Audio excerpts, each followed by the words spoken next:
संपूर्ण महिन्याभरासाठी 30 नवनवीन प्रकारच्या टिफिन भाजी ही सिरीज आपण सुरू केलेली आहे. टिफिन भाजी सिरीजचा हा एपिसोड दुसरा आहे. एपिसोड पहिल्यामध्ये सुद्धा 30 नवनवीन प्रकारच्या टिफिन भाज्या मी तुमच्यासोबत शेअर केलेल्या होत्या, ज्याची लिंक मी डिस्क्रिप्शन बॉक्समध्ये दिलेली आहे. टिफिन भाजी सिरीजचा एपिसोड दुसऱ्याचा आज आपण भाग तिसरा बघतो आहे. या सिरीजचा भाग पहिला दुसरा ऑलरेडी चॅनलला अपलोड केलेला आहे आणि लिंक सुद्धा डिस्क्रिप्शन बॉक्समध्ये दिलेली आहे. या सिरीजचा येणारा भाग म्हणजे भाग चौथा आणि पाचवा जर तुम्हाला बघायचा असेल तर चॅनलला सबस्क्राईब करून बेल आयकॉन दाबा, म्हणजे व्हिडिओ अपलोड झाला की लगेच तुम्हाला नोटिफिकेशन मिळेल. भाग तिसऱ्यामधली आपली सर्वात पहिली टिफिन भाजी रेसिपी आहे तुरीचे झुणके.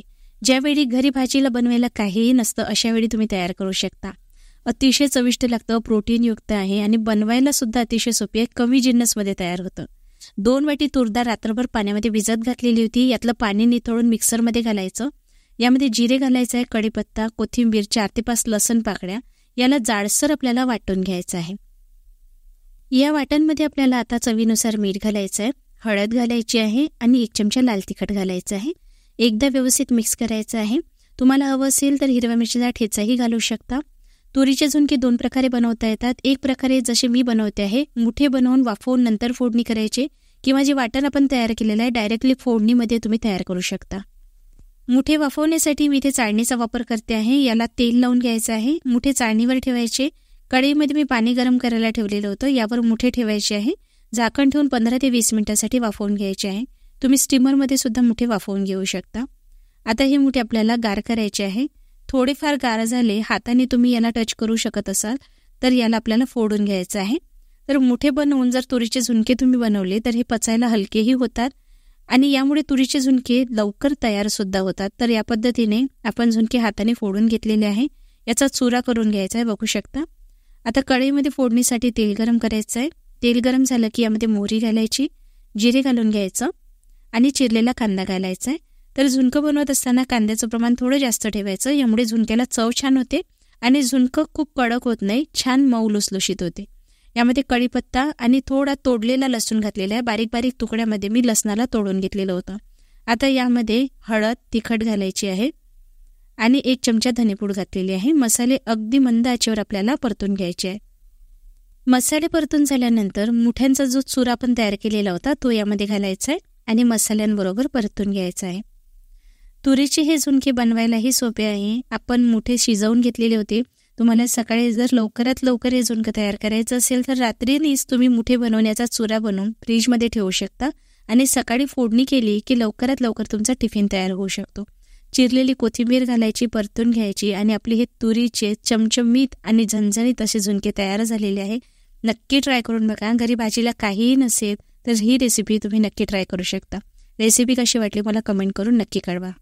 टिफिन भाजीच्या दुसऱ्या प्रकारामध्ये आपण मेथी टमाटरची भाजी बनवतो आहे. पौष्टिक सुद्धा आहे आणि खूप चविष्ट लागते. मेथीचे आपल्याला फक्त पत्ते घ्यायचे आहे आणि 3 ते 4 टमाटर चिरून घ्यायचे आहे. कढईमध्ये आपल्याला तेल गरम करायचं आहे. यामध्ये जिरे घालायचं आहे आणि सोबतच खुडलेला लसण घालायचं आहे, म्हणजे तुकडे तुकडे करून आपल्याला लसण घालायचं आहे. लसण एकदा तेलामध्ये परतून झाला की यामध्ये आपल्याला मेथी घालायची आहे. सुरुवातीला मेथीला आपल्याला छान तेलामध्ये फ्राय करायचं आहे. मेथीला आपण जेवढं भाजू तेवढी मेथीची चव छान येते आणि याचा कडवटपणा सुद्धा कमी होतो. तर इथे बघू शकता मेथी मी परतून घेतलेली आहे. सोबतच काही मसाले घालूया. लाल तिखट, हळद, 1 चमचा धनेपूड घातलेली आहे आणि अर्धा चमचा जिरेपूड घालायचं आहे. सर्व मसाले व्यवस्थित आपल्याला परतून घ्यायचे आहे आणि गॅसची फ्लेम लो ठेवायची आहे. तर इथे बघू शकता मेथी मी इथे परतून घेतलेली आहे. मेथीमधलं पाणी कमी झाल्यानंतर यामध्ये टमाटर घालायचे आहे. तर टमाटर सुद्धा आपल्याला व्यवस्थित मेथीबरोबर एकत्रित करायचे आहे आणि टमाटर जेव्हापर्यंत पूर्णपणे मॅश होत नाही तेव्हापर्यंत शिजवायचे आहे. टमाटर लवकर शिजावे यासाठी मीठ घालायचं आहे, पण मीठ मेथीची क्वांटिटी कमी झाल्यानंतरच घालायची, नाहीतर मीठ जास्त होऊ शकतं. आणि मेथीच्या भाजीला तसंही मीठ कमीच घालायचं, कारण मेथी स्वतःसुद्धा खारट असते. वरून चिरलेली कोथिंबीर घालायची. बघू शकता मेथी आणि टमाटर एकजीव झालेली आहे. ही भाजी टिफिनसाठी खूप परफेक्ट आहे.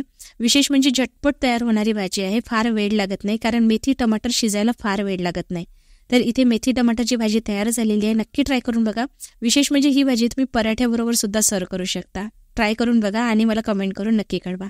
यानंतर आपण बनवतो आहे चटपटीत शिमला मिरचीची भाजी. यासाठी शिमला मिरचीतल्या मी बिया काढून घेतलेल्या आहे आणि मोठ्या तुकड्यामध्ये शिमला मिरची कट केलेली आहे आणि कांदा आपल्याला पाकळ्या पाकळ्यामध्ये कट करायचा आहे. इथे दही घ्यायचं आहे, पण क्रीमी दही घ्यायचं, कमी आंबट असलेलं. यामध्ये आपल्याला लाल तिखट, हळद, कसुरी मेथी, अर्धा चमचा भाजलेल्या जिऱ्याचं पूड, 1 चमचा धनेपूड, लसण, आलं आणि कोथिंबीरची पेस्ट घालायची आहे आणि दही फेटून घ्यायचं आहे. आता आपल्याला कढईमध्ये तेल गरम करायचं आहे. यामध्ये आपल्याला सिमला मिरची फ्राय करून घ्यायची आहे. सोबतच मी कांदाही घातलेला आहे. कांदा आणि सिमला मिरची आपल्याला खूप जास्त वेळपर्यंत तेलामध्ये नाही परतायची आहे. अगदी थोड्या वेळ परतून घ्यायची आहे. थोडा क्रंच यामध्ये राहायला हवा. आता कांदा सिमला मिरची मी बाजूला काढून घेतलेली आहे. यामध्ये परत तेल घालायचं आहे. कांदा मी मिक्सरमध्ये फिरवून घेतलेला होता. 2 मोठ्या आकाराचे कांदे मिक्सरमध्ये आपल्याला बारीक वाटून घ्यायचे आहे. तेलामध्ये लालसर रंग येईपर्यंत परतायचे आहे. लसण, आलं आणि कोथिंबीरची पेस्ट सुद्धा आपल्याला परतायची आहे. इथे मी मॅगी मसाला घालते आहे. तुम्हाला मॅगी मसाला नसेल घालायचा तर तुम्ही किचन किंग मसाला सुद्धा वापरू शकता. मसाला आपल्याला व्यवस्थित परतून घ्यायचा आहे. अगदी थोडं पाणी घालायचं आहे म्हणजे मसाले जळणार नाही. आता इथे मसाले परतून झालेले आहे. गॅसची फ्लेम आता ऑफ करायची आहे आणि यामध्ये दह्याची जी पेस्ट आपण तयार केलेली होती मसाले घालून ती पेस्ट यामध्ये घालायची आहे आणि परतून घ्यायची आहे. सोबतच यामध्ये थोडं आपण पाणी घालूया. तर इथे बघू शकता पाणी घालून सुद्धा ही पेस्ट मी परतवून घेतलेली आहे. आता गॅसची फ्लेम आपल्याला ऑन करायची आहे. सुरुवातीला गरम जर असेल तर गॅसची फ्लेम ऑफ करूनच दही घालायचं, नाहीतर दही फुटून जाऊ शकतं. आता यामध्ये मी 1 चमचा साखर आणि थोडं तूप घातलेलं आहे. एकदा मिक्स करायचं. कढईने तेल सुटेपर्यंत आपल्याला ही ग्रेव्ही व्यवस्थित शिजवायची आहे. तेव्हाच या ग्रेव्हीची टेस्ट छान येते. आता यामध्ये 1 चमचा मी काळं मीठ घातलेलं आहे. सोबतच चवीनुसार मीठ घालायचं आहे आणि मिक्स करायचं आहे. आता सर्व एकदा मिक्स करून झाल्यानंतर आपल्याला जी सिमला मिरची आणि कांदा पण फ्राय केलेला होता ती यामध्ये घालायचं आहे आणि एकदा परतून घ्यायचं आहे. आता इथे बघू शकता कढईने छान तेल सुटायला लागलेलं आहे. ही भाजी खूप जास्त वेळ शिजवायची नाही. सिमला मिरची आणि कांद्यामध्ये जो क्रंच आहे त्यामुळेच या भाजीची चव खूप छान येते. तर इथे बघू शकता आपली भाजी तयार झालेली आहे. बघितलं तुम्ही किती झटपट आपण ही भाजी तयार केली आणि चवीला अतिशय चविष्ट लागते ही भाजी. तुम्ही पराठ्याबरोबर सुद्धा खाऊ शकता आणि लहान मुलांना टिफिनमध्ये देऊ शकता. नक्की ट्राय करून बघा. ही रेसिपी ट्राय केल्यानंतर तुम्हाला कशी वाटली मला कमेंट करून नक्की कळवा. यानंतर आपण टिफिन भाजीमध्ये वाटल्या डाळीचे झुणके बनवतो आहे. तूर डाळीचे झुणके कसे बनवायचे हे मी ऑलरेडी शेअर केलेलं आहे. आता आपण चणा डाळीचे झुणके कसे बनवायचे हे बघतो आहे. यासाठी मी 2 वाटी चणा डाळ रात्रभर पाण्यामध्ये भिजत घातलेली होती. चणा डाळीतलं पाणी आपल्याला निथळून घ्यायचं आहे आणि याला जाडसर असं वाटून घ्यायचं आहे. आता कढईमध्ये फोडणीसाठी आपल्याला 3 ते 4 चमचे तेल गरम करायचं आहे.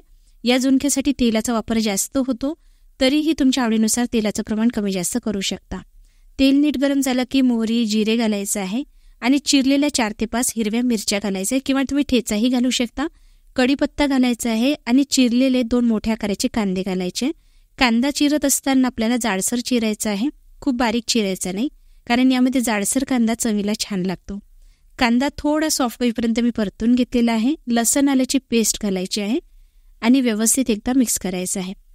लसण आल्याच्या पेस्टचा छान मंद असा सुगंध यायला लागला की यामध्ये आपण मसाले घालूया. आता मसाल्यांमध्ये मी इथे हळद घातलेली आहे. सोबतच आपल्याला लाल तिखट घालायचं आहे. तर लाल तिखट आपल्याला 1 ते 2 चमचे घालायचं आहे. जर तुम्हाला झणझणीत आवडत असेल तर जास्त तिखट घाला. सोबतच मिरचीचा ठेचाही घालू शकता. मसाले व्यवस्थित परतून झाल्यानंतर वाटलेली डाळ यामध्ये घालायची आहे. सोबतच चवीनुसार मीठ घालायचं आहे. आता मसाल्यांबरोबर ही डाळ व्यवस्थित मिक्स करायची आहे.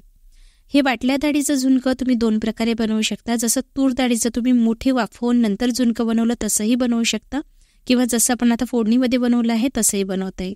झाकण ठेवून मंद आचेवर आपल्याला तेव्हापर्यंत शिजवायचं आहे जेव्हापर्यंत हे पूर्णपणे मोकळं होत नाही.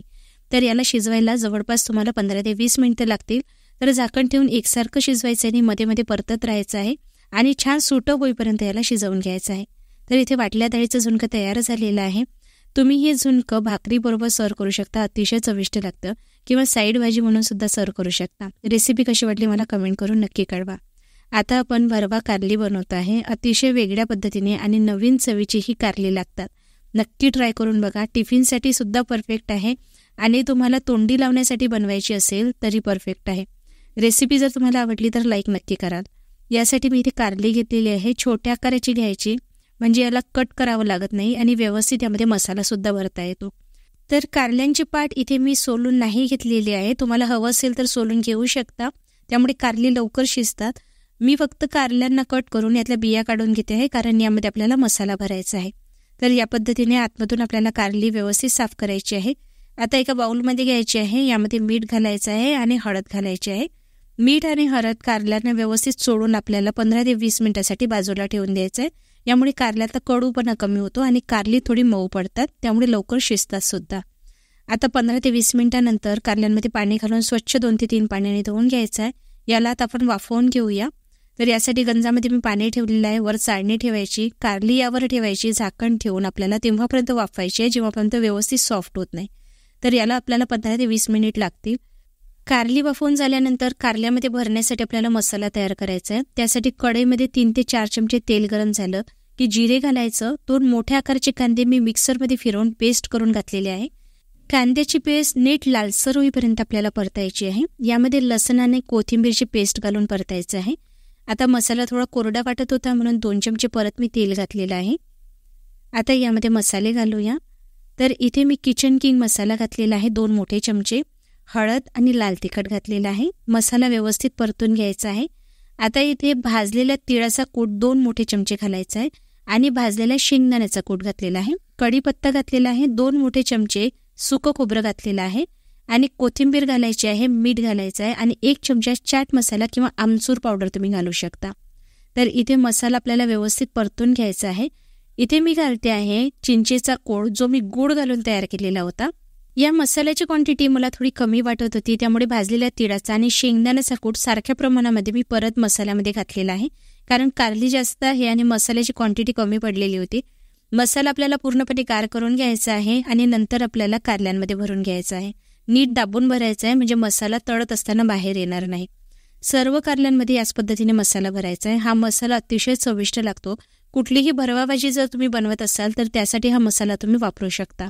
जो मसाला उरलेला आहे तो आपण ग्रेव्हीसाठी यूज करूया.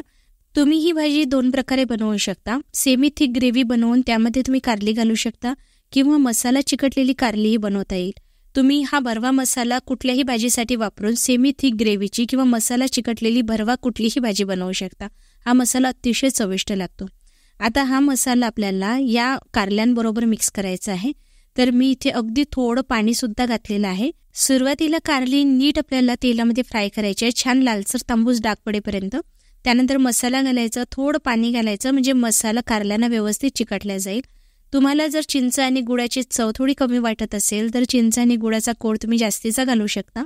सोबतच चवीनुसार मीठ आणि कोथिंबीर घालायची आहे आणि मिक्स करायचं आहे. ही भरवा कारली चवीला अतिशय चविष्ट लागतात. तुम्ही याला पोळीस बरोबर, भाजी बरोबर, भाताबरोबर साईड डिश म्हणून किंवा तोंडी लावण्यासाठी सुद्धा खाऊ शकता. लहान मुले सुद्धा आवडीने खातील तेवढीच चविष्ट ही कारली लागतात आणि अजिबात कडू सुद्धा लागत नाही. ही रेसिपी नक्की एकदा ट्राय करून बघा. कशी वाटली मला कमेंट करून सुद्धा नक्की कळवा. आता आपण बघतो आहे ज्वारीच्या कण्या पेरून आंबाडीची भाजी कशी बनवायची ते. यासाठी आपल्याला आंबाडीची भाजी लागणार आहे. तर आंबाडीची भाजी तुम्ही कधी बघितली नसेल तर या पद्धतीचे याचे पत्ते असतात. तर याच्या दांड्या आपल्याला अजिबात वापरायचे नाही, फक्त याचे पत्ते तोडून घ्यायचे. बघू शकता या भाजीमध्ये आयर्नचं प्रमाण भरपूर असतं, त्यामुळे तुम्हाला ॲनिमियाची प्रॉब्लेम असेल तर ही भाजी जास्तीत जास्त खायला पाहिजे. हेअर आणि स्किनसाठी सुद्धा खूप उपयोगी असते. केसाची वाढ सुद्धा ही भाजी खाल्ल्याने झपाट्याने होते. एका गंजामध्ये पाणी गरम करायचं आणि यामध्ये भाजी आपल्याला शिजवायला घालायची आहे. इथे मी ज्वारी घेतलेली आहे. ज्वारीची आपल्याला कण्या बनवायची आहे. तर ज्वारी आपण मिक्सरमध्ये फिरवून घेऊया आणि याला जाडसर वाटायचं आहे, पण खूप जाडसर वाटायचं नाही आणि खूप बारीकही करायचं नाही. तर इथे भाजी बघू शकता शिजायला आलेली आहे आणि याचे पत्तेच घातल्यामुळे फार काही वेळ लागत नाही शिजायला. खूप जर कोवळी भाजी असेल तर लवकर शिजून जाते. तर इथे बघू शकता भाजी व्यवस्थित शिजलेली आहे. आता रवीच्या सहाय्याने किंवा ब्लेंडरच्या सहाय्याने याला ब्लेंड करायचं आहे, पण मिक्सरमध्ये याला ब्लेंड करू नका, कारण ही भाजी मिक्सरमध्ये फिरवल्यामुळे चिकट होते आणि याची चव बिघडते. इथे आपल्याला शेंगदाणे लागणार आहे. शेंगदाणे भाजून सोलून घ्यायचे आहे आणि याला क्रश करायचं आहे, जाडसर ठेवायचं आहे. फोडणी करण्यासाठी कढईमध्ये तेल गरम झालं की जिरे घालायचं आहे आणि 1 मोठा आकाराचा चिरलेला कांदा परतून घ्यायचा आहे. कांदा परतून झाल्यानंतर 1 ते 2 मिरचीचा ठेचा आपल्याला यामध्ये घालायचा आहे. ठेचा सुद्धा परतून घ्यायचा आहे. आता यामध्ये लसण आल्याची पेस्ट घालायची आहे. सोबतच मी कोथिंबीर सुद्धा लसण आल्यासोबत वाटून घेतलेली होती. लसण आल्याची पेस्ट परतून घ्यायची आहे. यामध्ये आता हळद घालायची आहे आणि एकदम मिक्स करून घ्यायचं आहे. आता यामध्ये शिजवलेली आपल्याला भाजी घालायची आहे आणि एकदा व्यवस्थित परतून घ्यायची आहे. ही भाजी आता आपण झाकण ठेवून शिजवून घेऊया, जेव्हापर्यंत यातलं पाणी थोडं कमी होत नाही आणि भाजी व्यवस्थित शिजल्या जात नाही. आता यामध्ये आपल्याला ज्वारीच्या कण्या घालायच्या आहे, ज्या आपण वाटून तयार केलेल्या होत्या. कण्या आपल्याला थोडे थोडे करून घालायचे आहे, खूप जास्त घालायच्या नाही. मी तुम्हाला प्रमाण सांगणार आहे की आपण किती कण्या घालतो आहे. आपल्याला एवढ्याच कण्या घालायच्या आहे की ही भाजी खूप जास्त कोरडी व्हायला नको किंवा खूप पातळही राहायला नको, अगदी चिकटही नसायला हवी किंवा खूप कोरडी व्हायला नको. यामध्ये चवीनुसार मीठ आणि शेंगदाणे जे आपण भाजून सोलून घेतलेले होते ते घातलेले आहे. झाकण ठेवून आपल्याला कण्या व्यवस्थित शिजवायचे आहे. गॅसची फ्लेम अगदी लो ठेवून आपल्याला शिजवायची आहे आणि कण्या शिजवायला तुम्हाला अर्धा ते पाऊण तास लागू शकतो. मध्ये मध्ये परतत राहून तुम्हाला ही भाजी शिजवून घ्यायची आहे. तर पौष्टिक इथे ज्वारीच्या कण्या घालून तयार केलेली अंबाडीची भाजी तयार झालेली आहे. ही भाजी सर्व करत असताना वरून चिरलेला कांदा घालायचा आणि फल्ली तेल घालायचं आहे. तर इथे ही भाजी तयार झालेली आहे. त्याच त्या भाज्या खाऊन कंटाळा आला असेल तर विदर्भातील ही पारंपरिक रेसिपी नक्की ट्राय करून बघा. तर अशा पद्धतीने टिफिन भाजी रेसिपी या सिरीजच्या भाग 3 मध्ये आपण 6 अशा प्रकारच्या रेसिपीज बघितलेल्या आहे, ज्या बनवायलाही सोप्या आहे, झटपट तयार होतात, कमी जिन्नसमध्ये तयार होतात आणि चवीला अतिशय भन्नाट लागतात, पौष्टिक सुद्धा आहे. सर्व रेसिपीज तुम्हाला कशा वाटल्या कमेंट करून नक्की कळवा. या सिरीजचा येणारा भाग म्हणजे भाग 4 जर तुम्हाला बघायचा असेल तर चॅनलला सबस्क्राईब करून बेल आयकॉन दाबायला अजिबात विसरू नका. लवकरच भेट होईल. तोपर्यंत धन्यवाद.